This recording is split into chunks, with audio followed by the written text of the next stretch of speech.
เฮาก็ว่าล้างตีนกันอยู่ เนิน ให้ค่อยเดาก่อนบ่ เดาโลดไผสิเดาก็เดา ถ้าค่อยเดา2 คเดี๋ยวอันคอยกันครับ ำกะล่างบ่ได้ก็บ่ได้ไล่ตัวนั้นเนาะ บ่ โอ้เอา มี แต่ แต่ เพิ่ง พื้น ค่อยสิเดาเป็นเงินบาทนี่ประมาณ 50,000 50,000 คนแรก ค่าช่างได้ ค่าสร้าง ตีเป็นเงินไทยสำหรับค่อยเดาค่าเชื้อราบ่ บ่ผาแป้ง เอา ผาไม้ อืม ผาไม้ 30,000ไปนะ ฮะ 30,000 30,000 เด้อคอยสิเราเด้อ เฟด30,000เนาะ 65,000 บ่าวเวียง60,000 เดี๋ยวเบิดแล้วว่าล่างตีนขึ้นอยู่แล้วว่า แม่น อ่า บ่จ่อยได้จ้ะ ล่างตีนขึ้นอยู่เด้อ ร้อยไปเลย70,000เชีย มาเด้อ อย่าลืมกดติดตามเพื่อเป็นกำลังใจให้ผมด้วยนะครับทุกคนขอบคุณมากๆครับ พี่น้องเอ้ยสำบายดีเด้อเปิดภาพขึ้นกะป้าแต่มืดฟ้ามืดฝนมาอีกแล้วบาทนี่พี่น้องเอ้ยพุ่นนะเอาเรือนน้องโอยตั้งขึ้นอึ้งตึงอยู่พี่น้องเอ้ยมากใหญ่บาทนี่อื้อหือมัน6x7อันนี้กว้างปานเลยอ๋อตัวใหญ่แห้งพี่น้องเลยสบายดีเด้อสบายเด้อปาตัวไวเนาะ ไว้บ่ ไวแล้วเทแล้วเวลาตั้งเรียบร้อยแล้ว ไว้เบิดมื้อก็ไว้ไปแล้ว อืมเลยจ้ะไปซื้ออันนั้นตู้กับข้าวให้ป้าแก้วแล้วเราไปลิ่นเฮือนสร้างทำดี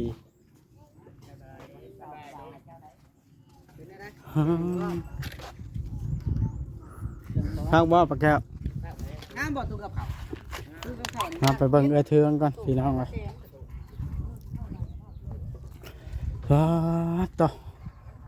เอื้อเทืองแล้วเฮ็ดกินเฮ็ดอยู่หยังอันนี้ตัวเดินเฮือนกระลุ่มกระล่างแล้วแปลนแทบพี่น้องขนาดลูกน้อยแล้วเด้อนี่เดินเฮือนปูทุ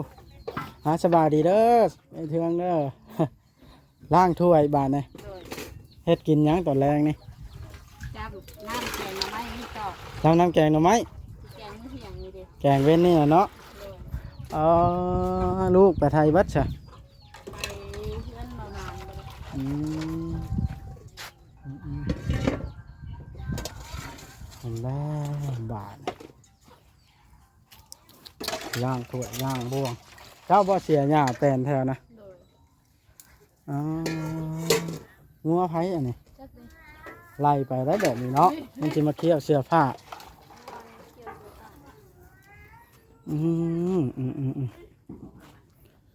ค่ำมืดพี่น้องเลย4 โมงแรง5 โมงแรงมืดฝนชื่อบ่แม่นค่ำดอกปอตัวน้องแต่กับผัวบ่อยู่พี่น้องเลยจักไปทางใดเรือนชานลานแป้งแล้วไปตัดข้างหมักทั่วบ่หรือว่าจังใดพี่น้องเลยน้องปูน้องปลาเอาใส่ท่อน้ำพร้อมบ่นะโอ้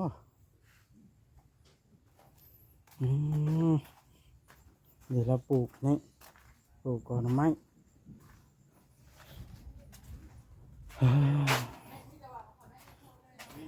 แล้วก็แจ้วกินนั้นส้มแกงหน่อไม้ว่าเทืองแบ่งให้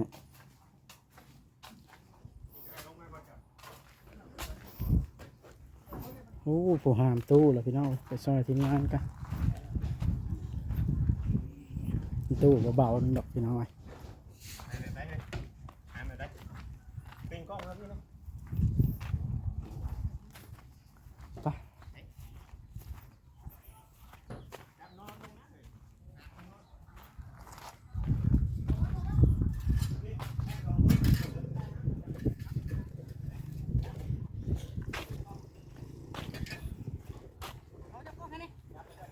แล้ว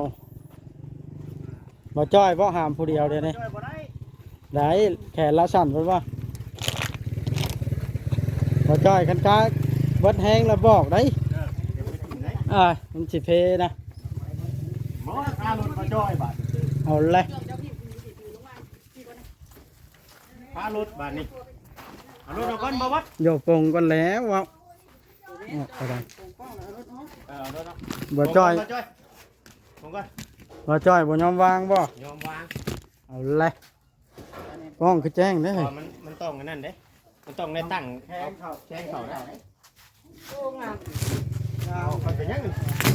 เกี่ยน เอาออกไว้ให้พระเจ้าจุด แกะกล่องเลยประตู แกกองเลยแล้วเกี่ยวก็ไปย่างไปเราไปเหยียบเจี๊ย โอ้งามแฮง บอกเจ้าบอกไข่อีนุบอกไข่ไปดึงบอกว่านะ นี่ล่ะบ่ ตัวนั้นพร้อมเด้ ไปหามเขาก่อนไป ชอบแล้วบ่จบ ตรวจสอบกล้องไม่ได้เห็นเนาะ แม่นบ่ หามเขาไปตรวจสอบอยู่ในผู้ มันมืดได้ขนาดนะ หามนี่บ้าผมไม่ลองมันยังนั่นอ ตาม ยู่ ไปเลยใช่ไหม ไปเอาแบบนี้แหละ ย่างเขาก่อนเอา ค่อยบุกเคยถอยหลังเนี่ยเอาเลยเคยไปหน่อยเดี๋ยวพอเด้อ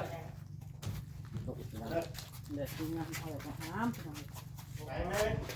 ไปไหม ไปรถถามเอาแก้วมา จะได้ปลาแก้วเลยนี่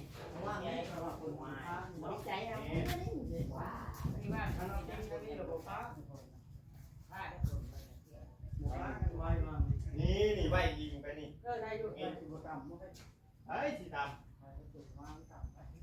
อ๋อมันก็อยู่พีเด้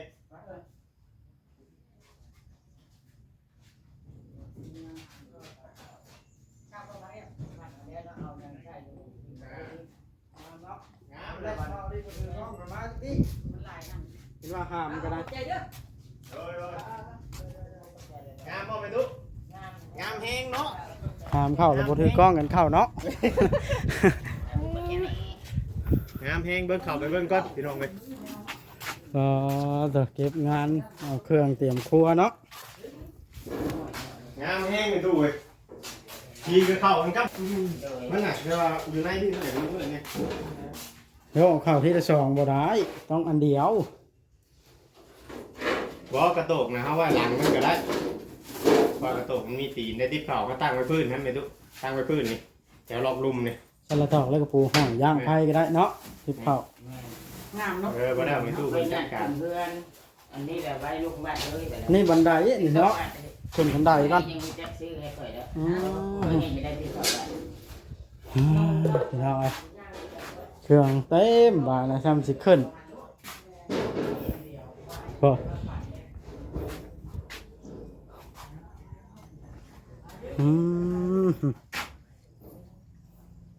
คักแล้วพี่คักเอาแล้วภารกิจบาทในหามเครื่องหามคลองมาแล้ว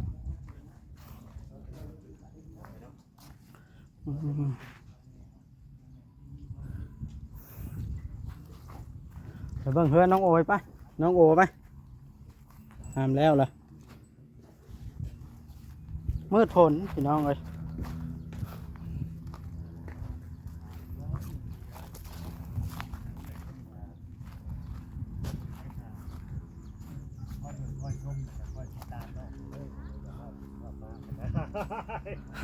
เดี๋ยวพามาทีมกันกลางทางนี่แหละนี่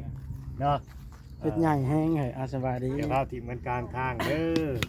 ซอยก็ซอยไปให้สุดคุดให้ถึงเด้อเอื่อยเด้อเนาะให้มันแล้วมันทั่วได้ผู้ใหญ่ใจดีเบิดทุกคู่ทุกคนคือกันนั่นแหละพี่น้องเอ้ยซอยให้มันสุดเด้อผู้ใดก็ดี ดีสร้างมือปะได้เนาะ เนี่ยแล้ว เงินแล้ว แล้วก็เมื่อสร้างกันดิอันนี้บ่ฮู้เนาะทั้งอันเขาบ่าวเฮียงบ่าวบัดเพิ่นก็ฮักกันมาเพราะว่าเฮาก็เว้าไปหลายแล้วพี่น้องเอ้ยเลยสิบ่ฮู้ว่าบ่าวลาวเว้าว่าหยังแหน่ในคลิปนี้ เลย คือบ่าวลาว มาแก้ว ไปซื้ออยู่ไสนี่คือว่าใช้เวลาดนแท้คือสิหลายเนาะ อ๋อไปละไปลิ้นน้ำช่างเลยนะช่างเพื่อนมาแก้วนะ อันนี้นะบ่าวลาวมาแจ้งเลยว่าค่าสร้างแจ้งค่าสร้าง ถ้าสร้างตัวได้บ่ล่ะ ค่าสร้าง FC เพิ่นฮู้ เอาสิให้บ่าวเวียงเดาเด้อ โดย เอาสิให้เดา แบบประเมินแบบเบิดตั้งหลัง แม่ บ่ นเบิดทั้งหลังเลย อืม เบิดทั้งหลังแหละมีแต่ก็กินอยู่น้ำสร้างเองถือข้าวถือหน้ามากินเองครับบ่ได้เลี้ยงเขา โอ้ ลี้ยงน้ เฮาแบบบ่ได้อันนั้นบ่ บ่มีแต่ถ้าว่ามีน้ำจินน้ำใจอะนะซื้อน้ำซื้อในให้เขากินเนี่ยนี่นะธรรมดาเลยนะ โดย จ้างเพิ่น เดี๋ยวค่อยสิเดาเบิ่งเด้อ เข้ามา ให้สิให้ดาวเบิ่ง เออ ราคาเฮือนนี่มันเนื้อที่เฮือนเนาะ โดย 6คูณ7 โดย ตั้งเสาเทคานที่พืช โดย ท่าสี โดย ไม้นี่ก็กบ โดย อ่าแบบงานร้อยหั่นนะ อืม ภาษาบ้านเฮาก็ว่าล่างตีนขึ้นอยู่ โดย ให้ค่อยเดาก่อนบ่ เดาโลดไผสิเดาก็เดา ถ้าค่อยเดา2คำ เดี๋ยวอันค่อยอันครับ กะล่างบ่ได้ก็บ่ได้ไล่ตัวนั้นเนาะ บ่ โอ้เอา มีแต่ แต่ ที่ ที่ พื้ เพิ่ น งค่อยสิเดาเป็นเงินบาทนี่ประมาณ 50,000 50,000 คนแรก ค่าช่างได้ ภาษาหา ที่เป็นเงินไทยสำหรับค่อยเดาค่าเชื้อราบ่ บ่ผาแป้ง เอา ผาไม้ อืม ผาไม้ 30,000ไปนะ ฮะ 30,000 30,000 เด้อค่อยสิเดาเด้อ แปด30,000เนาะ 65,000 บ่าวเวียง60,000 แล้วเบิดแล้วว่าล่างตีนขึ้นอยู่แล้วว่า แม่น อ่า บ่จ่อยได้จ้ะ ล่างตีนขึ้นอยู่เด้อ ร้อยไปเลย 70,000เชีย เด้อ ก็แห้ง จ่อย เนื้อหมูเห็นว่า แม่น ลูกพี่หมูกันเนาะ จ่อย70,000 ประมาณ65,000เอายัง ประมาณ50,000ปลายๆนี่แหละค่อยอ่ะ มันราคามันก็สูสีแหละแต่ละคนเว้ากันนะครับ เพราะว่า คู่มือนี่ยังมันก็แพงหั้นนะ อืม เนาะแล้วก็อีกอย่างเฮาก็บ่ได้มารับผิดชอบ บ่มีคนถือบ่นี่ มีคนถือคนหนึง เอ เอา อ เลย นี่ถือผู้หนึงสงสัยน่าสิฮู้มาแล้วแหละผู้ถือนี่ก็ดีจังเดาว่าเป๊ะขนาดนั้น บ่ เงินไทยบาทนะ ไปเด้บ่ อันนี้ก็ ยังบ่จอยได้เบิ่ง FC เด้อผู้รักผู้ใหญ่เนาะทุกๆช่องนั่นแหละ เลย มีให้ผู้ถือว่าซั่นน่ะบ่จ่อยนะ ว่า FC หรือว่าผู้ใหญ่ใจะดีทานได้เนาะอยากสมทบค่าสร้างเข้ามานี่เด้อสามารถติดต่อกับทีมงาน YouTube ช่องนั่นเข้ามาได้เลยก็ได้เด้อค่าสร้าง 50,000 บาท บ่าวถือ ตอนนี้ยังบ่มีจะกี่จักบาทได้เบาเอียง อื เอา ม แล้ว ค่าสร้างนะ คือมาแจ้งเพิ่นสิซื้อ เดาค่อยนี่พวก เนาะ ก็มีแต่สิแบบว่าเปิดสมทบอะนะแบบว่าก็คือเอาเฮ็ดสมทบซื้อดินน่ะแล้ว แบบเดียวกันนั่นแหล้วนักเนาะเบาเอียงเนาะนักเลยมันเริ่มจากศูนย์เลยเด้ แม่น เพื่อสิจบเพื่อสิอ่าจบค่าสร้างนะเพื่อสิพอ ๆเลย สรุปอันเรื่อง ว่าแล้ว ค่าสร้าง บ่ได้ นี่ยังแบบว่าบ่ทันมีบ่หรือ ยั ว่าง มันมี อ๋อ ยังบ่ได้มีได้อย่ามาว่าเบาลาวจวดจาดคือเก่าบ่ได้เด้อบาด แล้วเฮ็ดให้สร้างเพิ่นสิมาเฮ็ดสบายน่ะ เอาก็เฮ็ดไปแล้วถ้ามีหยังก็เฮ็ดไปทีละขั้นตอนนั่นแหละถ้ามีไม้ในใดก็เฮ็ดไปอันนะแต่ว่าค่าสร้างนะมันบ่มีบ่ได้มันก็สิค่าคอบาลาวตี นั่นแหละจังว่าค่อยก็ ผู้หาปากเด้ซะ ถ้าค่อยเป็นช่างค่อยก็บ่อยากเฮ็ดคือกันได้อันนี้เว้าตรงๆเลยเนาะเฮ็ดไปแล้วค่าสร้างยังบ่ทันฮู้เด้ว่าอยู่น้ำไผบัดนี้ บ่มันก็ ทางผู้รักผู้ใหญ่เพิ่นก็ ต้อง เตรียมไว้รับผิดชอบอยู่แล้วนะแต่ว่าเพราะว่าเพิ่นเฮ็ดหลายอย่างเนาะ แม่ก็ต้องมีรับประกันแลนะ อ๋อ ก็ เฮ็ดหลายอย่าง ซอยๆกันหั่นนะแบบนี้หั่นนะกันว่าผู้เดียวเนี่ยมันก็สิหนักนะพี่น้องเอ้ยว่าวันมึงดูอันน้องโอจนหนาใจไปเลย เงินบ่แม่นอันนั้นค่อยเว้าอันสำหรับสร้างหั่นน่ะคันว่า บ่นั่นบ่ แม่น บออันนี้นะค่าสร้างนี่มันก็น่าสิได้อีกดอกพี่น้องเอ้ย ได้เนาะเพิ่นบ่นั่น น่าสิได้ คันว่าได้เฮ็ดปานนี้เด้อ เพิ่นก็รับประกันเนาะ ค่าสร้างนะ ได้ลงมือเฮ็ดปานนี้แล้วเพิ่นบ่ให้นั่นดอกแต่ว่าเพราะว่าเพิ่นน่ะเฮ็ดหลายอย่างว่าง่ายๆจ้ะ แม่น ค่าไม้ค่านั่นค่านี่มันการเฮ็ดเฮือนเนาะ แม่น ไผๆก็ฮู้อยู่แล้ว เพิ่นก็ได้เปิดทางให้ผู้อื่นเนาะ แม่น โอ้ซอยๆกันคนละไม้ละมือนะความหมายของเพิ่นเนาะ ๆแม่น ซอยกัน ค ว่ามันหลายอย่างมันยังหลายอย่างเด้มีน้ำมีห้องน้ำห้องในเด้มันบ่ได้เบิดตัวนี้เด้ทำได้เฮ็ดเด้ แม่น มีครบทุกอย่าง ก็มีนั่นก็มีหัวมีหยังอีกบานนี่ ยาวแท้เนาะ แนว ยาวไปอีกหอนหัวหอนห้าวอีก โดดมันต้องมีหัวได้เหือนเนาะเพราะว่าที่ดินไผที่นี่ยังเลือกปลูกหันปลูกนี่ได้ซะ จังสิจักเขตได้ ก็บ่ได้อีก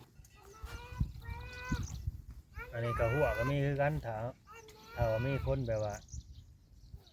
ผู้ใหญ่เพิ่นอยากสมทบเฮ็ดหัวให้น้องแบบว่าเป็นอันเป็นตอนนะทางสร้างเพิ่นก็ว่าขอนำ2,000ว่าซั่นขอขานะนะพี่น้องเอ้ย โคแบบไร ที่เว้าที่แรกได้มาเฮ็ดหัวให้ได้หัวปูนแบบเพื่อนน้องแต่นะเสาปูนแล้ว ชา ก็ วปู ใส่ น ตะนาง อ๋อชาวปูนใส่ตะนางเป็นสิเอา 2,000 ขอขาน้ำขาในนำ2,000เพิ่นว่า อันนี้คือทั้งเงินแม่หักเพิ่นเนาะแม่หักน้องกันโอ้นี่แหละให้เบาเล่าแบบ ต้องเชิบๆถามเบิ่ง เสิร์ฟเบิ่งแต่ก็บ่แน่คือกันเนาะอันนี้ก็ดี โดย หรือบางที เนาะ แม่หักเพิ่นสิจวดจ้าดก็มีเฮาก็ยังเว้าไปก่อนบ่ได้ ลุงนายบ้านมาอีกแล้ว สบายดีเด้อทั้งนั้นเฮ็ดหยังอ่ะนะปลูกกล้วย เบายังนี่เนี่ยได้สิถามน้อง โอ้ดินตอนนี้ก็คักอีกได้อันนี้ก็ได้นอนสูงกว่าหมู่ตัวนี้คักแล้วไฟได้เนาะ โอ้ยหญ้าหลายบ่ได้เอางัวเขากินจักเทื่อบ่พอโอ้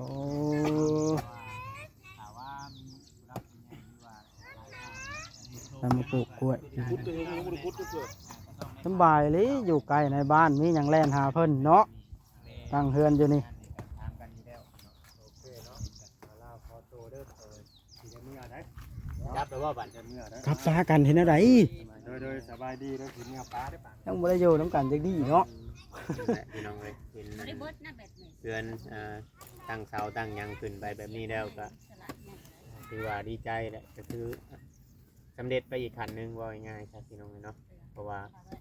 เป็นเรื่องคำได้สั่งเฮ็ดแล้วเพิ่นก็ต้องมีอยู่แล้วในเครื่องไม้เครื่องมือเนาะเพียงเนาะ เอ้ย เป็นไม้เป็นโต๊ะมีแต่ว่าเบิ่งไปเรื่อยๆทั้งจนกลัวสร้างเพิ่นจะหยุดเบรกจังสีหู ตามที่เคยเห็นมาแต่ละเคส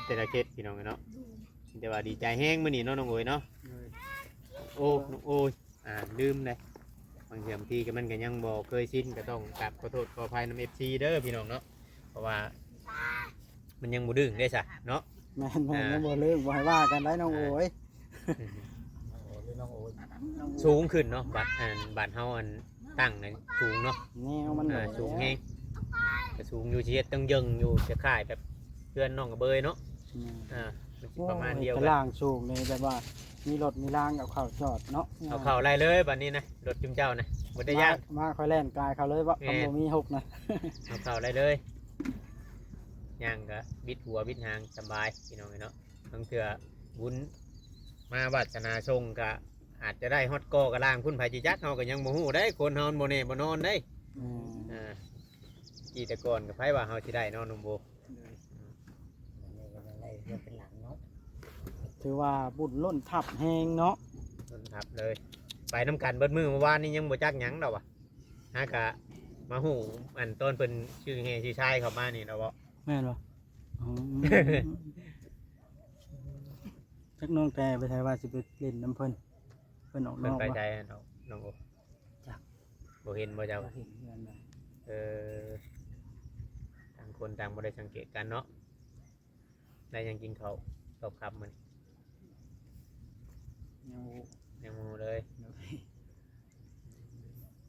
เฮ็ดใหญ่แหงเนาะ แม่ไง มีโครงการสิเฮ็ดแล้วปุ๊บแล้วแม่นมีอันคู่ใจมาอยู่เลยก็บ่จักนี่ แล้วก็ยังโมหูนำตัวนี้ก็ได้เนาะเดี๋ยวปล่อยให้เป็นเรื่องของอนาคตเนาะ แม่นบ่ไหนบ่ ปล่อยเป็นเรื่องอนาคตได้มันโมแน่นอนนะอีหยังกะถึงเวลาก่อนจังคอยว่ายิ้มหยังเดี๋ยวนี่ นี่มันยังเนาะ ยิ้มเห็นมาจอยนี้เห็นมาจอยได้ยิ้มบ่ พอจอยแล้ว แล้วบ่ปาก แล้ว บ่ มักแบบแล้วมักยิ้มมักบอกว่านะมื้อนี้คือนั่งชิว เราก็รอพังหมู่เว้าได้เราเว้าบ่เก่งเนาะ หมูเว้าคอนเลย กันนะ หลายคนเลยเนาะ เออแล้ว เดี๋ยว ผลเลยลาสิว่า มี แล้ว แต่ว่าดีมุกดีใจกับน้องเพิ่นเนาะ แม่นเลย เดี๋ยวบ่มีสิรีวิวให้เบิ่งรอบๆพี่น้องเนาะเดี๋ยวสิถ่าย รีวิว นะ คลิป ดีใจยินดีน้ำเด้อเอาสบายดีขอสิจบคลิปก่อน สวัสดีนะโว้ย เอาเลยยังบ่เรื่องอีกอยู่ยังนั่นอยู่ เอาบ่มี ครับพี่น้องสรุปแล้วก็ดีใจนะเพิ่นเขาก็มาถ่ายสัมภาษณ์ให้ซีพี่น้องเบิ่งเนาะทางนั้นก็บ่าวโอริอันเว้าเวียกกับป้าแก้วเนาะเอาเลยให้บ่าวโอริเว้าเวียกกับป้าแก้วกันสำหรับคลิปนี้ก็สิได้จบคลิปลงซ้ำนี่แหละพี่น้องคลิปหน้าจังพบพ่อกันอยู่ไสกันเนาะ